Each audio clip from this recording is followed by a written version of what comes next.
The Philippine Scout Rangers are a cut above the rest. A light, quick reaction force trained to strike hard and fast deep behind enemy lines. But to join this elite crew, soldiers must first endure 6 months of hell. To earn the coveted back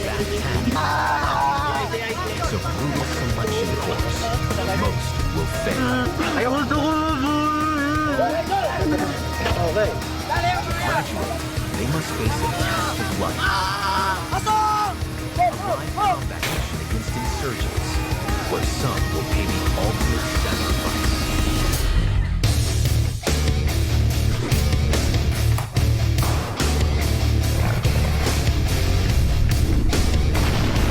Kakamayan ko to. Shoutout dito, napaka-support. Brad. Brad at saka sir ko to. Scout Ranger. So, kain tayo doon sa kanyang business din. Tindahan natin. Hindi natin. Ito ang business kita. Ako yan. Mga ka-entrep, pasal kayo dito.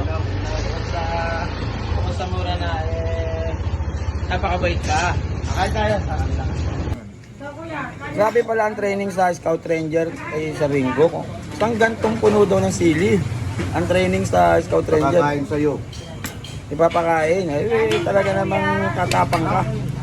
Habang tumatakbo ka 25 kilometers balikan pinapalo ka pa.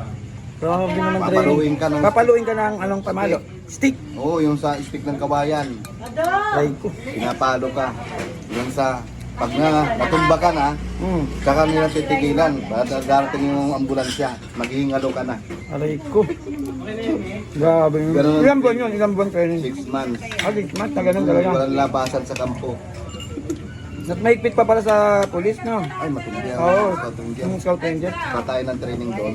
Kasi nagkwentuhan din naman kami ng kapatid ko tungkol sa pag-training. Yun ang paglublob sa ilog, yun yung mga ano sa kanila madalas. Pero meron din mga ano, yung mga pahirap din na.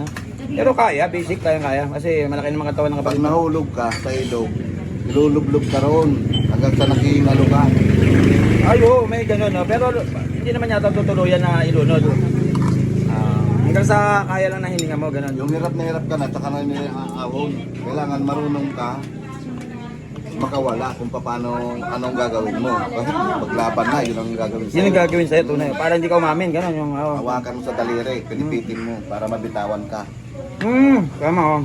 Yung mga naalala ko sa SAP, may naka-ano dyan, yung naalala mo sa 44.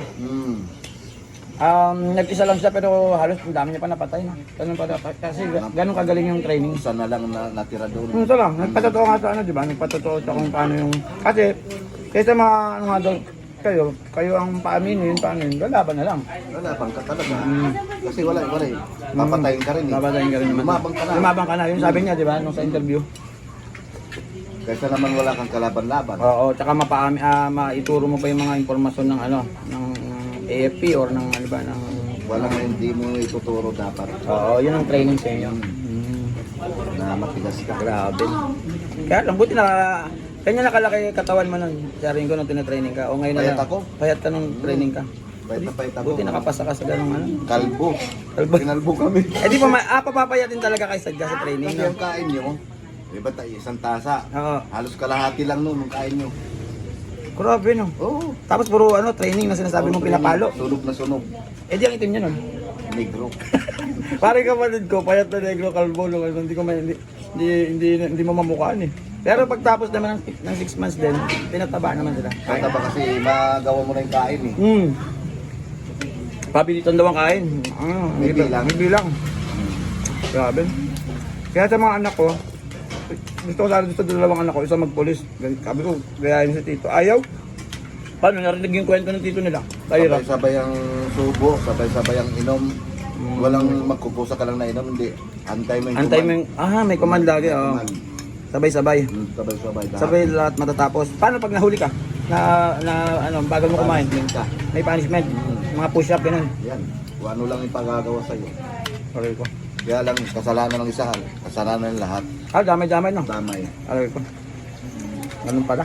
Kaya, kayo bago kayo pumasok ng ano, ng PNP o ano, katulad kay Sir, Scout Ranger to Sir, ano mo na kayo, palaki kayong katawan. Wawa. 790. 790. Pero may mga brand din tayong ano doon. Marami. Ay, may mga acro din. Marami. Ayun pala eh. Oh, official, ganun. Meron May din. official, mayroong private. Kasi una-unang ragod yan, private eh. Ayun ang una. Tapos magiging Pepsi ka, private first class. Pero siyempre walang ano dyan, special treatment porket brand. No? Wala. Talagang dadaan ka. Sa proseso. May maganda doon. Para pantay-pantay, no? Kahit may tatay ka pang ilang po, dadaan ka sa proseso. Walang bakal. Palong bakit doon. Wala yun. Sabi na. Parang ngayon pa lang, nakikita ko yung ginagawang training sa inyo. Talagang patayan ng training. Meron mga nagbabakot din siguro, no? Marami, natatas. Hindi na kaya, no? Kaya. Saan na yun? Mga ilang buwan na yun sila? Mga pang-limang buwan? Nakakatatlong buwan pa lang. 3 buwan, ano na? Hindi na kaya, no? Hindi na kaya. Umiiyak. Sa ano ba? Sa hirap? Sa sakit? Pahirap. Ang dinadana. Buti na lang. Mga kaibigan, naubos na itong sili isa. Oh, malaking sili ito. Kaya pala tumapang si Sir, kumakain ng sili. Ako, ano lang, sinasawsawan ko lang. Pero si Sir, Ayaw ko maging